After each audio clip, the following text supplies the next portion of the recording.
our focus is on LinkedIn and how to make the most use of that and how to use that with networking, how to use that to show off who you are now and in the future.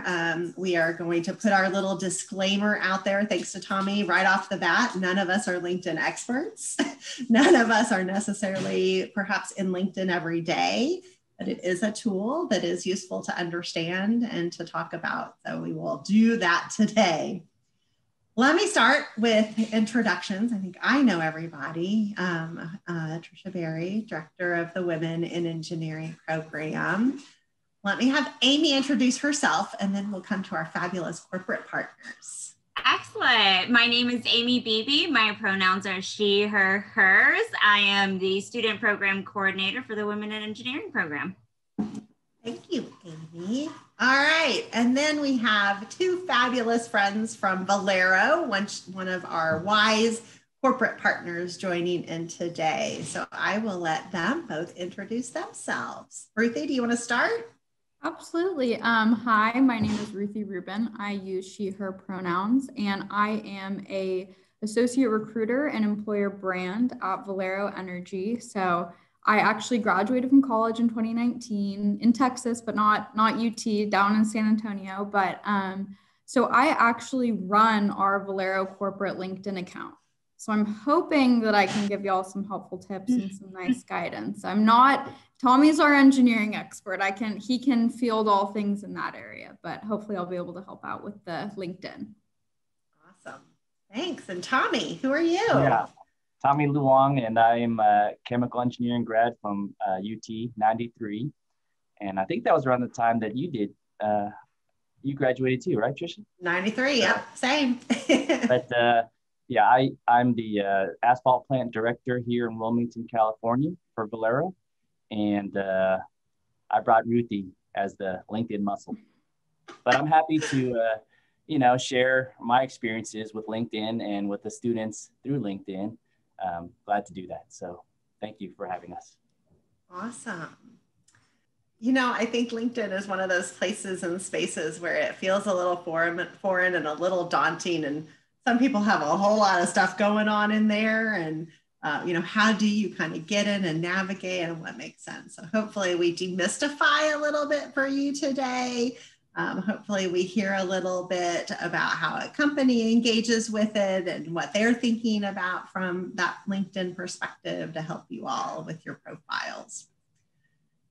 Okay, well, what I wanted to do was kind of pull up some resources and some things to help you out. And we'll share this stuff out afterwards as well, so you don't have to try to connect in and capture all of these as we go. Let me get all of this set so I can still see all of you, and hopefully you see the screen. So this is a great resource for you all. This is the LinkedIn University site. And when you go to university.linkedin.com, this LinkedIn for Students space, there's all kinds of different tips and strategies and resources on here designed to help you all make the best profile and interact and understand how to make it work. Have any of y'all been to this space before on LinkedIn, or did you even know it was there? All right, see, lesson number 1 learned. Awesome. And again, we'll share this out afterwards so you can access it. So what's on here are a few things that we're going to dive into a little bit more. But really, I wanted to show it to you so that you can see just briefly what's in here and hopefully go back and explore more on your own when you have time. For those of you that maybe came to our marketing and branding workshop, there's a whole thing on here about how to build your professional brand in LinkedIn. So that might be useful. What I want to go into to start is this college student checklist. And I actually had it pulled up, but we'll click the button as well. So this is just a nice checklist of things to think about when you go through your own profile. And it walks you through all of the places and spaces in LinkedIn. Some of y'all mentioned you've got a headshot in there already, a photo, your headline, telling what you're excited about or doing. It's kind of like your objective statement maybe on a resume. a summary, which tells a little bit more about who you are and what you're doing. You can list the experience. Several of you said that you listed your work experience or internship experiences on your LinkedIn profile. You can list organizations you're involved in, where you are in your education, all kinds of different things. And you're not really limited. I think the nice thing about LinkedIn is you're not really limited by a page limit like you are in a resume, right? You have the ability to add a lot of different details and a lot of different content in here and be strategic in what that looks like. So this is just a nice handy checklist that gives you some just really, quick bullet points of what to include in these different spaces to get your profile up and running. So I was going to show my profile as an example, and then we'll talk a little bit about strategies on your profile. And I definitely want to hear from Tommy and Ruthie and Amy on some of the things that they think about. But I thought it might help to show you my profile and just some of the things that I thought about, and then I'll open it up to others.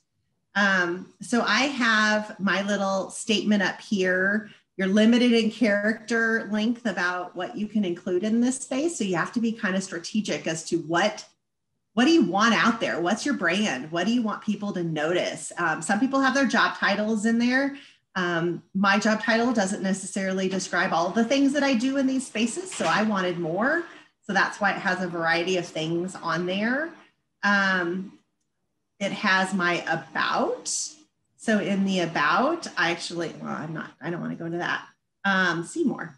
I have some different things about the roles that I have. And then I actually put my little bio in here, and then I have specialties. So this is kind of your space where you can write. You can't do that on a resume, right? This is a place to tell people a little bit more about who you are.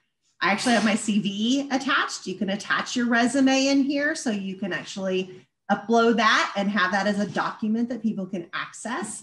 You might want to consider taking your address or contact information off of that when you do that. So just, something privacy wise, I probably should go check to make sure mine's not on there. It probably is. I'm telling you all to do things that I probably have not done. And then it has, your experience, where you've worked, your education, all of these different things. Skills you can add in there. And then I have a few recommendations. It also has an accomplishment space where you can list awards. I listed a couple of patents and publications that I have on here. So anything kind of special that you want to call attention to, you can list. And then it will automatically include all these kind of interests and things that maybe you've liked or follow throughout LinkedIn. So that's my world. You can also, list volunteer things. I don't have that section even included on mine. I figure if people want to see all the volunteer things I'm doing, they can check out my CV or other spaces. I don't have some of the sections that you can add, so you don't have to put everything on here. You can kind of pick and choose, and it may vary as you go out, throughout your career. So with that, I'm going to click back over to this checklist, but I'm going to open it up to Tommy, Ruthie. If someone else wants to share their screen, you all have the freedom to do that. But let's hear from you all. What tips and strategies or ways do you think about your profile and what you put on there? And then maybe some tips or strategies for our students to think about. Okay, I can go ahead and start. I actually pulled from the exact LinkedIn University page that you were looking at. I'm going to put it in the chat box right now. For anyone that doesn't have a LinkedIn, this is kind of a really good starting place that will help you develop it. I mean, there are really, really basic things that you want to look at, like have a professional photo. We as recruiters, we see your photos if we're because the companies that you're going to work for, professors, different professionals that you'll encounter will look at your LinkedIn profile. So I think just to, mirror what Trisha was saying, you really do want it to show your professional brand. And so in my personal experience, we look, and so for the description, I find it as a recruiter very helpful to see electrical engineering student at UT Austin, because that is, although there is more to your brand, and with the character limit, you can add more. in terms of being a student. And I think that's one thing that's really helpful about the university page on LinkedIn is that Tommy's resume is going, even though Tommy's in the same field, he's an engineer, his resume as a working professional is going to be different than a student resume. So you want to make sure that if you're comfortable with it, your resume is on there, and that, just like Trisha was saying, you know, you keep your interests updated. But just overall, I think more is not always better. It can be really helpful to have a basic profile. And if you're not quite comfortable posting yet, what I would say, you know, a good starter post would be that you attended this event, any women in engineering events that you attend, or when you get an internship, posting that on LinkedIn. You don't have to be super comfortable posting right away. It's daunting, but it's really, you know, we as recruiters and as a corporate company, we think it's great to see your posts. We want to see your posts. We want to like them. We want to comment on them, congratulate you, and be able to stay in touch with you. So you don't have to look at it as something like, oh, they're going to judge every single bit of it. You know, we really just want to see your accomplishments highlighted. And it's a great way to be able to speak to your own accomplishments and sort of brag about yourself to an audience that wants to see that. We want to see what you're doing professionally and within your education. Thanks, Ruthie. Absolutely. I certainly don't have a very well thought out profile. I mean, I just kind of did the minimum type of thing. And the way I kind of got LinkedIn, active on LinkedIn, was people started connecting with me on LinkedIn. And then before I knew it, I was kind of in a network. But from the user standpoint, from a corporate recruiter and somebody who's interested in connecting with students, I find it very useful and very convenient to have connections on LinkedIn, as opposed to going to my work email and my work phone. And so nowadays, when I meet students and they want to connect, I'm happy to do that. Number one, because whatever I can do to help them out, but also number two, I'm interested in seeing you know, things pop up that they're doing, you know, internships, and I can congratulate them on things that they're doing and just encourage them. It's just kind of cool to see all that stuff. What I observed though is, you know, as people enter the workforce, so entry level folks, after, I know this is a little bit, you know, advanced for where you're at now, but I've seen people really use it effectively for branding. I'm super impressed with some of the stuff that's on LinkedIn that people brand themselves with, and it's not to be intimidating to you, because I don't think it'll hurt you if you're not doing that, but it's certainly, you know, it draws my attention to certain people that, you know, are out there doing things and posting about it. And so it is kind of an art, probably a skill that's not bad to develop. You know, I'm in a different place in my career, and what I'm doing, it doesn't require it as much, but if I were in your shoes, I would probably invest some time into it, because I think it really is a useful tool for you, a resource that you can utilize and shape it how you want. Thanks, Tommy.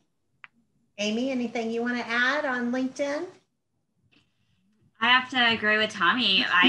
I'm the same. My LinkedIn is really, really basic. I was actually just looking at it and thinking I should probably update my professional photo. It is still me from when I first started at UT, and I had braces and like really short hair.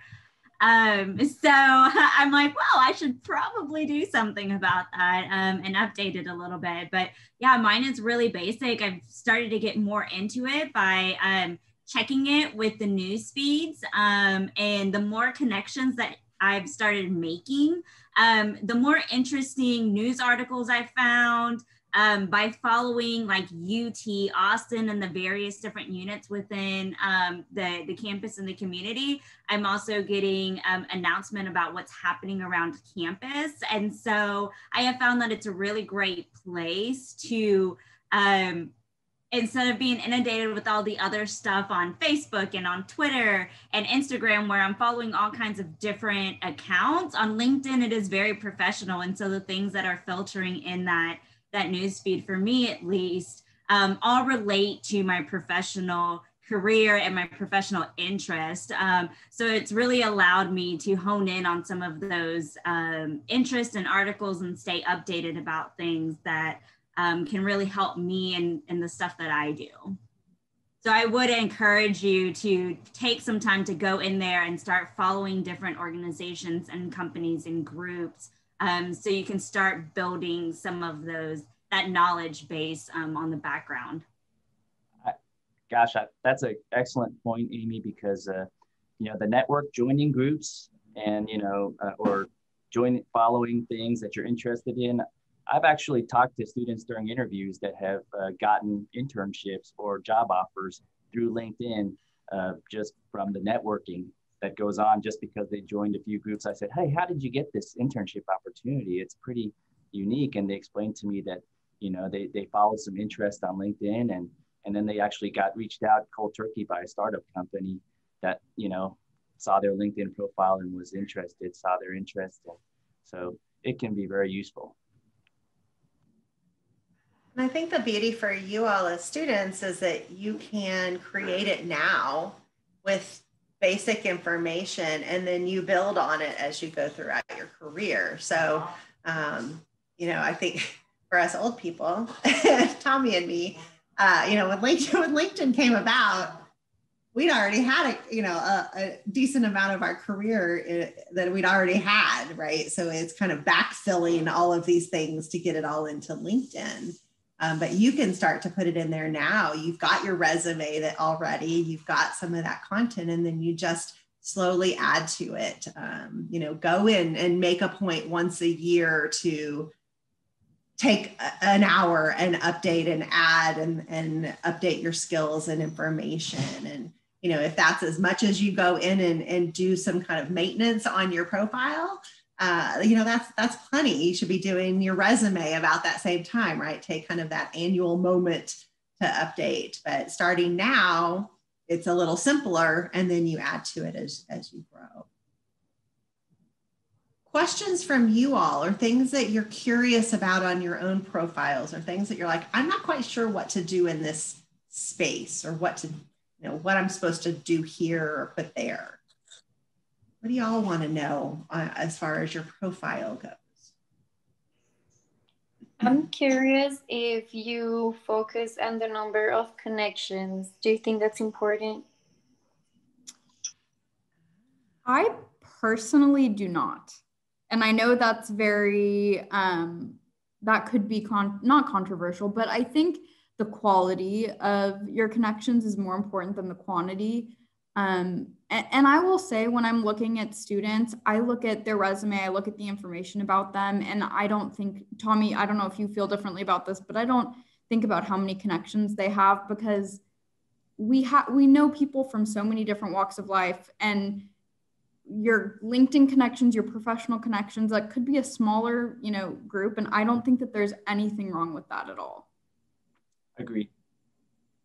And my perspective also, because my name is the name tied to the Valero LinkedIn, I get about 100 requests for connections a day. And so that has also made me really realize that you can really just send a request to anyone. And so I think that's a really good question, but I don't think many recruiters will take that into account, especially when looking for internships, job roles. I don't think that that's too much. You don't need to worry about that too much. Okay, thank you. You're welcome. And I'll kind of echo what Ruthie said about the quality versus quantity. I think at some point in your profession, you get to a point where people are reaching out to connect with you because of the position that you hold, or the role that you have, or something that you are, in theory, perhaps going to provide as value to their network. And there are also, what I'm assuming, are a lot of these bots on LinkedIn, just like there are everywhere else. I had a whole slew of requests at one point from, I don't even remember what Middle East country it was, but it was like all kinds of them came in at one point. I was like, I don't know any of these people. I'm declining all of these. And so trying to kind of balance, do I know them? Do I think that they are going to provide value within my network, or I'm going to provide value, or they're going to provide value to each other? Do I not know them, but they're a UT engineer? What is this connection? And does it make sense to have, to accept that request or to make a request to somebody else? I think the number is less important than the point of it. But I'm kind of like, when we go to the networking stuff and I pull up mine and show you kind of how to do some of that stuff, you'll be appalled at the number of requests that I have completely ignored. It gets to be overwhelming. I don't like all these people. I don't know them. I don't like them. I don't want to connect with them always. Other questions or things you're curious about? I have a question. So for the description of like the experiences that we have or like the orgs that we're in, do we like copy them from our resume? Like, do we need it as detailed as that, or should it just be like more brief? I don't want to take away anyone else's opportunity to answer. Tommy, Amy, if y'all want to go ahead, or I'm happy to answer it. Okay, I would say that you can utilize your resume absolutely to help you with the description. Assuming that you have a one-page brief resume, it's pretty likely that would be a good thing to copy. People aren't going to look at your profile for too long. They're going to scroll through it reading just like they would a resume. So, if you do have, let's say you have one internship and on your resume, you have 6 bullet points about your experience, I'd say probably try to keep it to 3 or less, because people scroll when it comes to social media and you want to be able to capture the importance of what you've done and your experience, but not keep it too long.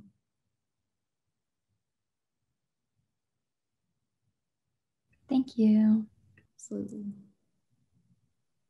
Other questions on your profile? We're going to talk a little bit more about networking in groups, but I want to make sure that you have questions still on your profile. Not a profile question, just a logistics question. Is LinkedIn Premium worth it?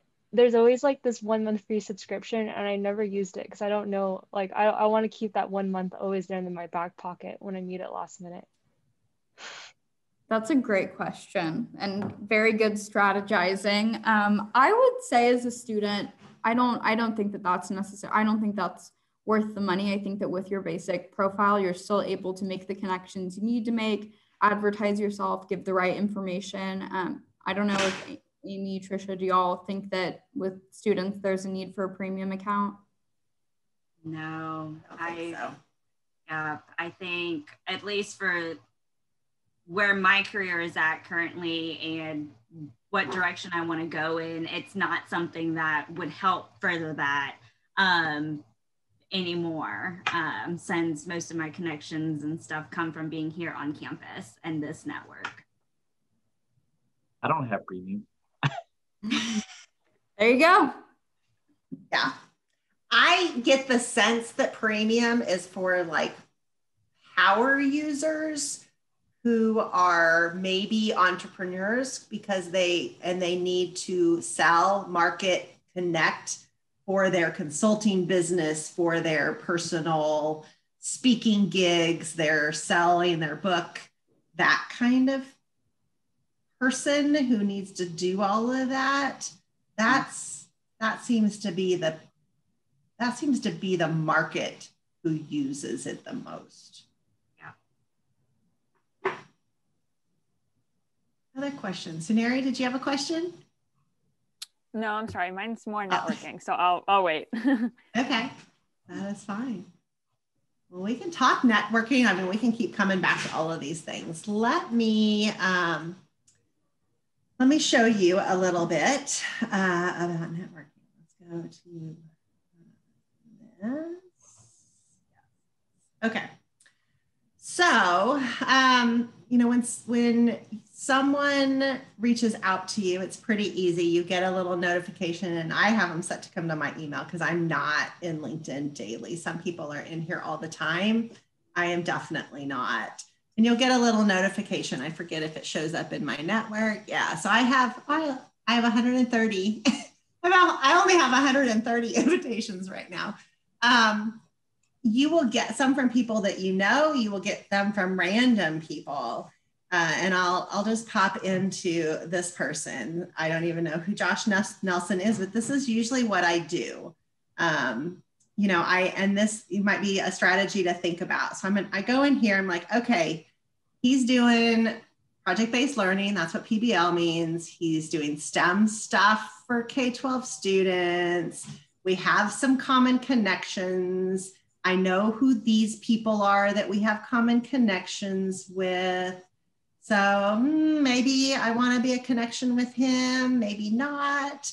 And then all you do is accept or ignore. They don't know if you've accepted or ignored. Well, they know if you accept because they see you. They don't really know if you ignored. They just think it's sitting there for a long time. But I usually go and actually take a moment, which is why I have 130 in there, because I haven't taken a moment in a while to go look.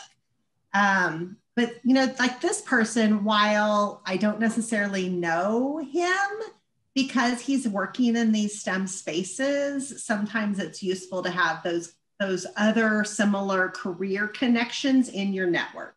So I would probably accept him as a connection.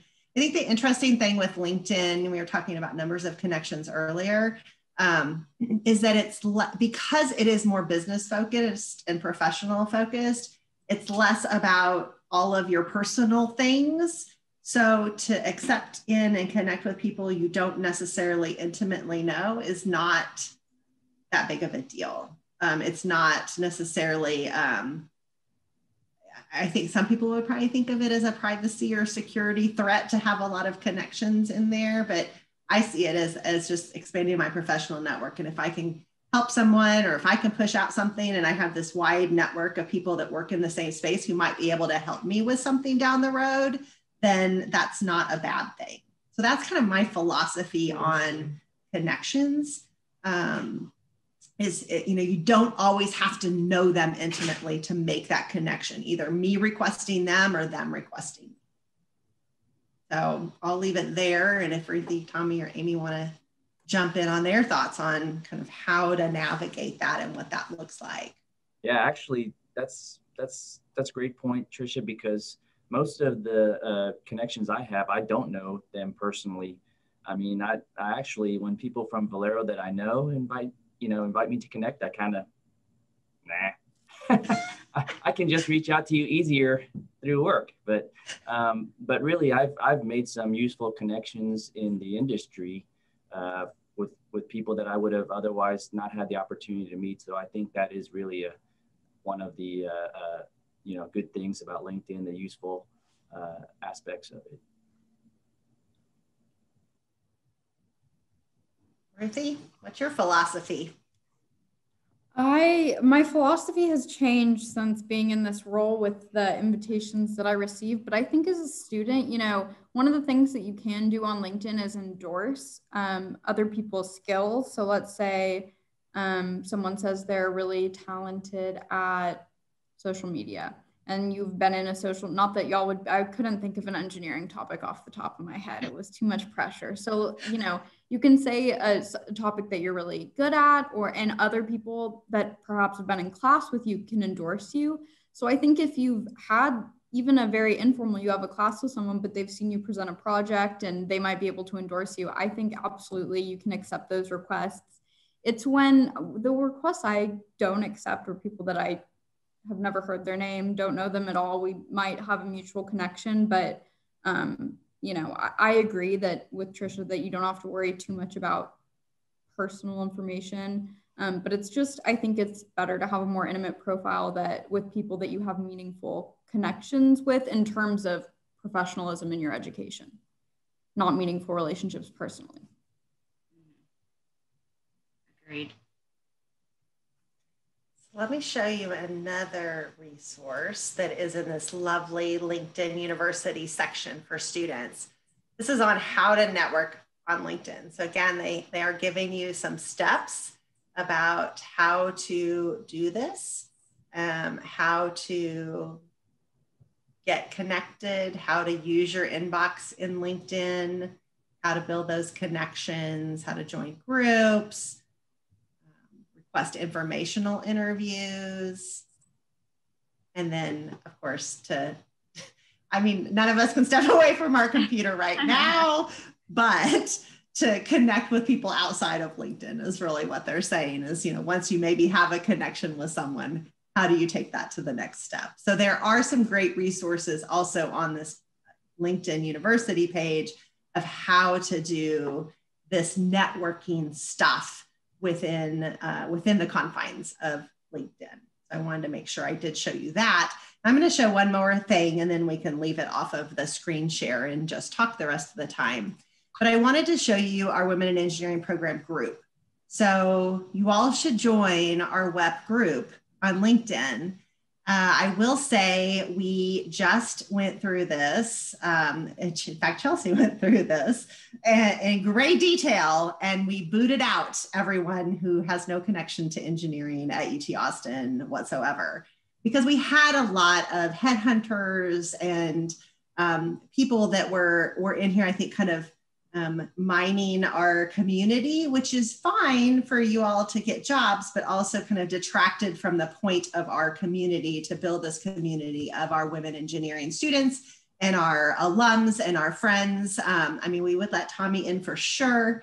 And, those that have a connection to UT Austin and create that community of support, where if you wanted to, for example, post in here, this would be a great place to practice, where you could post and say, I just created my profile and I would love to have some feedback on it. Our alums would be all over that and love to help you and connect with you and help give you some meaningful connections and expand your network. So this is intended to be kind of a safe space. One of our alums actually posted earlier today about a webinar series that she is leading along with another alum from our civil engineering department. So it's also a place where our alums can share, we can share and highlight things, but you all can also share. So I encourage you to get in there and check it out. You as a member can see all of the people in here. There are just under 1,500 members right now. That are in there. Again, those are easy connections that you could also make. Or if you're like, I'm looking for someone who has this kind of experience or maybe works at this kind of company, that is a great place to go to search and see and start to make some of those connections. Okay, I know Scenario has a question. So on networking, go. I'm going to unshare. I think you guys kind of touched on this, but when do you see students kind of reach out to you? When is it appropriate to reach out to a recruiter? And then I guess kind of LinkedIn etiquette, what's appropriate? So one thing that I've seen since I've been at Valero that's really common is that in terms of internships, if you've accepted an internship at a company, I find it perfectly appropriate to connect with the recruiter that you worked with, as well as maybe if you interviewed with an engineer or someone. Tommy, I'm not sure how you feel about connecting with students that you've worked with, but I think particularly when you've got an internship, you're connected to the company, it's great to utilize the resources you've met and connect with them so that they can keep up with your professional progress and you can have that connection. I think to answer your question, Scenario, my thought is that if there's some natural connection that you have with them, like, hey, you're a UT, that person's a UT alumni or something like that, just like what we were talking about just now about who to accept and who not to accept. Sometimes I'll get invitations from somebody over across the other side of the globe, and I'm just, it's kind of weird. I may not accept, but if it's from a student UT, even if they have not interned with Valero or I have not met them, I'm happy. And I think a lot of professionals would feel the same. I'm happy to support, as an alumni or, some student that's trying to network, because we all kind of recognize where you guys are at. And so I think it kind of etiquette's a little bit tricky. I don't know what the etiquette is, but I think you use your discretion, but I would err on the side of extending yourself, because the worst that'll happen is they won't connect, right? So, but the other other possibility, if they do connect, then you've kind of increased your network. And then the next time that you ask somebody else, you might be cross-linking, if you will, because sometimes when, some people ask you to connect, you'll see who they know that, and then that kind of helps too. So. Okay, thank you so much.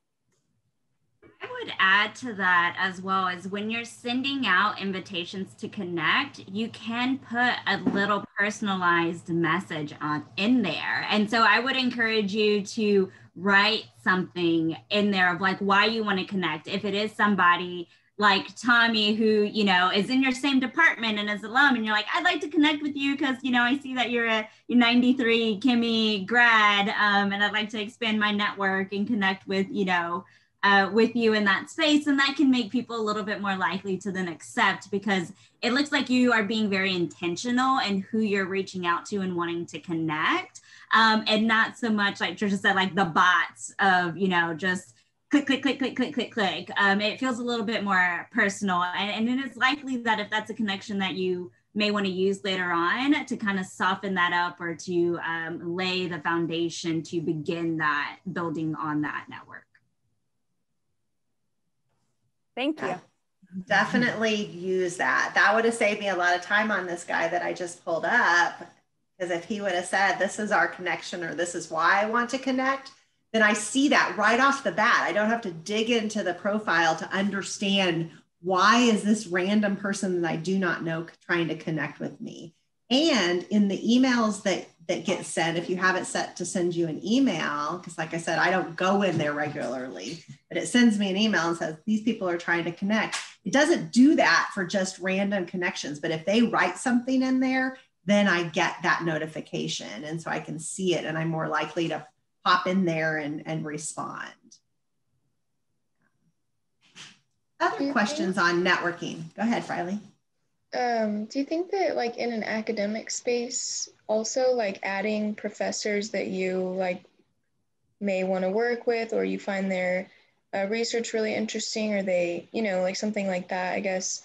I know it's like LinkedIn is typically for more corporate spaces, but yeah, I'm just wondering maybe how I could take advantage of it academically. Yes. Yes. I think the answer is the same. I think if faculty are in there and are using it as a way to also share their research, they may also be using it as a means to market. It is definitely a place where you can jump in and you can follow, you can connect. Again, I get connections all the time, similar to what Tommy was talking about. It may be a student who is a chemical engineering student at some random other university, but they see chemical engineering, they maybe see my experience at Dow and have a question and they want to connect in. And so I, kind of the same mindset, I'm happy to do that. And I think faculty that are in there are going to be of the same mindset if they are. Most people on there, regardless of what level they are and where they are, want to help others. And especially if you're a college student trying to connect now, and you write some little thing in there as to the why, they're going to be happy to come in and connect. Yeah, I think that's a great question, Riley. And if you're interested in the area of research, it would probably even be useful to you to consider maybe looking at other professors at other universities as well, other universities that are doing that type of research. And then you kind of build a network that way. And so that when you go ask for the job, if they look at your LinkedIn and they see that, hey, she's been networking with this. And so, that lends to your credibility a little bit. So actually some of the things that I follow a lot are actually universities, because they're putting stuff out on LinkedIn all the time. And for me, funny enough, it's really the universities that my kids are at, because I kind of want to see what's going on there. So it's kind of just a different perspective, I guess. Yeah. For me, a lot of my connections and networks and groups and interests that I've liked has always been in education because my space has always been in academia. I've never been out into like industry, corporate, the private sector, so to speak. I've been K through 12 education and then now in higher ed. And so a lot of people do post research opportunities, publications, openings in their labs and things like that. So it's very much like we've all been saying, like, what are the connections that you are making? And that's what you're going to see feeding into your news feed to be able to reach out to them and see where those opportunities are in those very specific spaces. So I don't see very much corporate things pop up on mine because that's not a space that I've ever really been in. The search functionalities are quite extensive in LinkedIn, so definitely take advantage of that. If you're searching, for example, I was using it the other day to go in and search for our alums who are in the healthcare or medical space because we were having our Fab Femmes Friday webinar that was focused on that topic. And I actually went into LinkedIn. I started in our WEP group to try to find who in our WEP group has that. And then after I found a few, I went out to my main LinkedIn and I just did a broad search for first and second level connections to find people that had medicine or healthcare or doctor. I tried all the words to find alums that I could reach out to invite in to participate in that webinar. So it's pretty extensive and you can search beyond those that you are connected with and you can message beyond those that you're connected with, even without the premiere. You can do some of that. Sometimes it yells at you and won't let you do some things, but for the most part, it lets you be able to reach out pretty broadly. Other questions or concerns or challenges within LinkedIn that you want to learn about that would be helpful?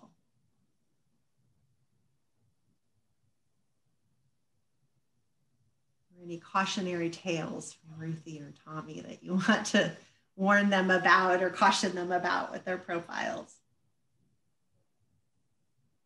I think the only, it's a fairly safe space. It's pretty academic and professional. I would say the one area that I would say have the most caution is have a professional picture. That can be a quick, that's the first thing someone sees and it can say quite a bit about you. So we, have even if you don't have a professional headshot, you just want to make sure that you're in either professional clothing or you're not at a beach or, just a professional photo.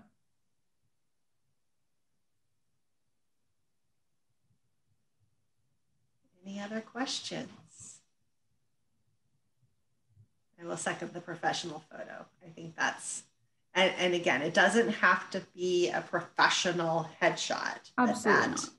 Just not your, Instagram, Twitter, Facebook, whatever, casual beach, bar, pick a thing photo.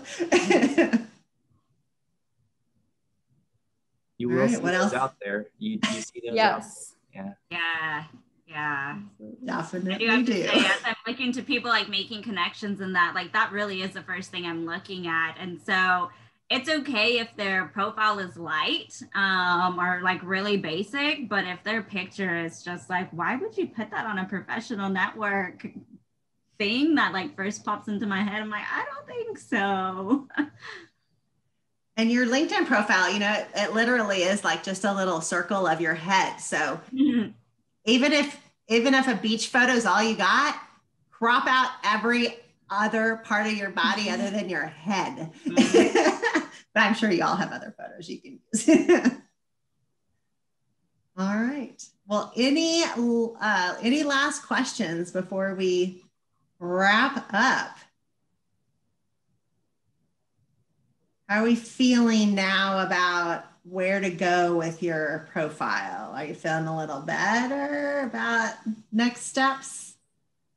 Yeah, I'm seeing some nods. I'm feeling a little better. I think a part of me still gets just like a little worried, like, oh, am I going to annoy this person if I send them a message? Or, if I send them a request, or like, are they going to think I'm weird because they don't know who I am if I send them a request? So hearing y'all kind of say like, oh, you know, if as long as we like kind of have some sort of association, they're not at least not going to think I'm like some crazy person. So that's good to know. What's You're the not a worst that crazy could person. happen, right? Yeah. Yeah. Go ahead. Go out there, you know, have fun on LinkedIn and make sure you connect with us if you want. Yeah, see, you have all these connections right here. You should have all of these connections for sure. I guess one of my cautionary tales relates to my 130 requests that are sitting out there in my LinkedIn profile. I think LinkedIn for there are certain people who are in LinkedIn all the time. Ruthie, for her job, is in there all the time. So she's seeing those come in and is going to respond on a much more regular basis. I have my LinkedIn set up to send me a weekly digest. Otherwise, it's overwhelming, my inbox and my brain. So, and some might have it on a longer digest, or maybe they don't get any notifications and just go in once in a great while. So I would caution you, if you expect a response quickly, you may not get it. I think the time frame for responses in LinkedIn is not instantaneous. So that I would say just set your expectations a little bit differently for a response, from perhaps an email to a response in a message to a response to a connection.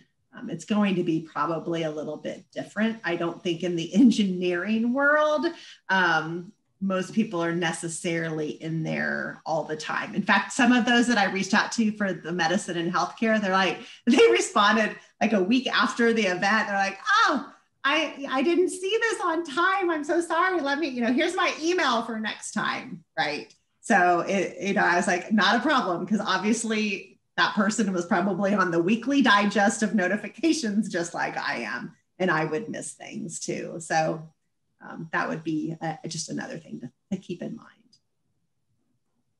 Any last tips or things that you want to share, Ruthie and Tommy? And I would love for you both also just to tell a little bit about Valero. And y'all have a scholarship that is out there right now. It's posted in our Canvas page. So make sure that you check that out. It's on the job and company opportunity module that you can find from the main Canvas page for web. So be sure you check that out. But Ruthie and Tommy, the floor is yours to help us close out. Okay, well, I can start with the basic information, then let Tommy kind of close us out since he has more of the engineering experience. So we, Valero, in terms of internships, we have refineries across the US. Most of them are in Texas. We have 2 in Louisiana, 1 in Memphis, and 2 in California, where Tommy is. And so we are all refining. We have ethanol plants also in the north. And so kind of my role, I can give you less of the technicals about the refining. Tommy can talk a bit more about that, but I would say if you're ever interested in potentially interning with Valero, I would go to our career site, which is valero.com/careers. And there you're able to read more about the scholarship opportunity Trisha was referring to, as well as the engineering internship positions we have open. And also, I know we had a couple 4th years. We also hire associates, so we keep those jobs updated constantly. And I would definitely encourage you, if you're interested in our industry, to take a look there. But Tommy, you can probably speak a little bit more to the business. That's perfect. That's perfect. I just wanted to say that it's kind of an exciting time in energy right now. With all of the renewables and sustainable energy. And I know you guys on campus are kind of, very active in that space. So it's kind of exciting also out in the corporate world. We're kind of, companies are adapting and we're pioneering, certainly different than when I started 20 few years ago. And so it's kind of exciting. We're bridging out of conventional fuels, going to renewables, and Valero is the largest renewable fuels manufacturer in North America. And so that's just something that, a little plug for Valero. I'm pretty excited to be part of things that are going on. It's all new to us as well, but one thing that's not new to Valero is that, you know, we've been in this space of energy and transportation fuels for a long time. And so when it comes to renewables or biofuels and things like that, I think that we have a natural ability to adjust and excel in those fields just like we have in the conventional fuels. And so that's a little plug for Valero and for renewable energy and sustainable energy. And so I hope you guys will take a look at us if it's aligned with your interest, and just kind of check out our website, valero.com, and then careers for opportunities. Awesome. So, thank you. yeah, Thank you.